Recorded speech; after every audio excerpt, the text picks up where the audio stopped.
Hay'adda Baasaweyn oo ah hay'ad ka hawlgasha gobolada Puntland ayaa deeq biyo dhaana ka bilowday degmada Woodward iyadoona deeqdani ay u soo wakiilatay hay'adda Xildhibaan Faarax Sulub oo kamid ah golaha baarlamaanka Puntland. Xildhibaan Faarax Sulub iyo maamulka golaha deegaanka ee Puntland ee Woodward ayaa si wada jir ugu wareejiyay gudida deegaanka Woodward ee abaaraha waxaana ay gudidaasi iyo maamulkuba si wada jir ay baaq ugu direen maamul goboleedka Soomaaliyeed ee Puntland oo xildhibaanku uu matalayay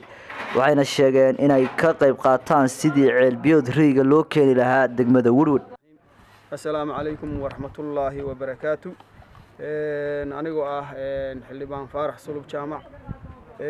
kuna sugan hadeer degmada Woodward lana sooga odayaashii degmada Woodward waxaan soo gaarsiinay deeq biyood oo 40 ay dawladda Puntland soo gaarsiisay degmada Woodward oo aan doonayo inaan gudiga abaaraha ee degmada Woodward odayaasha ku wareejiyo 40 booyadood 40 booyadood de kuma fila deegaanka Woodward waa degmo aad u balaaran tuulooyin badan baa hoos yimaada dhacay hogtan dhaxa way ladan tahay maladna Soomaaliya meel maanta inta ay bariga roobka helay mooyaane gidinteeda kala abaar baa wada haysata dadkani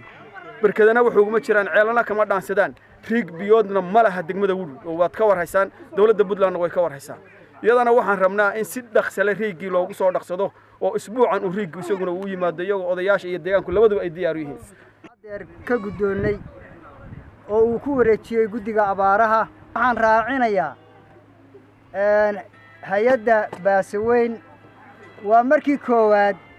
ee deegaankan Woodward ama degmada Woodward ay wax soo gaarsiiso waxaan idin leenahay horta markii koowaad aad soo gaarsiisaan aragnay yeena noqonin markii u dambeysay aad wax soo gaarsiisaan ka taagana ma jiraan wax biyo ay leedahayna ma jiraan waxaan leenahay riiga dawladda Puntland iyo shirkad hay'adda u qaabilsan biyahaba waxaan leenahay asbuuca gudihiisa warbiyayna soo gaarsiisay haddii riigana soo gaarsiisin war waxa weeyaan ilaahay baa horta wax soo qaboojiya laakiin waxa weeye dib iyo rafaad iyo oon baa meesha yaala ay soo bixisay hay'adda Baasaweyn ee ay deegaanka Woodward ugu tala gashay waxaana soo gaarsiiyay xildhibaan Faarax Sulub Jaamac uu soo gaarsiiyay wayna soo gaadhay waanu wixii ay gaadhay waanu gaarsiinana ilaa calaf ugu daray deegaanka arrimihiisa iyo baahiisa markaan ka warramo magaalada Woodward oo magaalo madaxda ilaa 18 magaalo kale hoos yimaada ayaa de waxaas wixii ka gaaraan la siinaya waxna ka gaari maayaan oo run ahaantii waxaan mar baan ka tashanay war waxaan waa lagu eegoobayaa wax dadka ka tarimaayaan miska deeyna iyo ma qabanna waxaanu haddana door bidnay inaanu qabanno oo mar haddii Puntland iyo hay'adaha ka hawlgalaba hore ayaan deegaankan aan ugu marnayn oo deegaankan looga qatanaayo waxba soo gaarsiin hadday feeskii koobaad tahay oo xilqaankii ugu horeeyay uu kan yahay inaan la celin ayaanu markaa go'aansanay dal kale maaha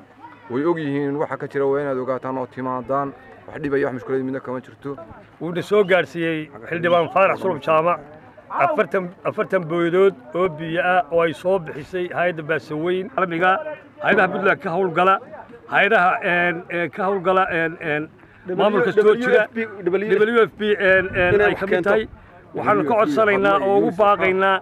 inay wax allaale waxay keeni karaan noo keenan hadday tahay biyo hadday tahay baad hadday tahay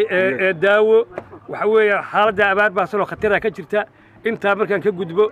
halkan waa boos nabadgelyo weeye waa goob nabadgelyo weeye nabadgelyadu ma aha mid aan ku sheegayno waxa la idinku yimaadeen oo biyo iyo baad iyo dhibaatooyin kale haysta la idinkaga yimaadeen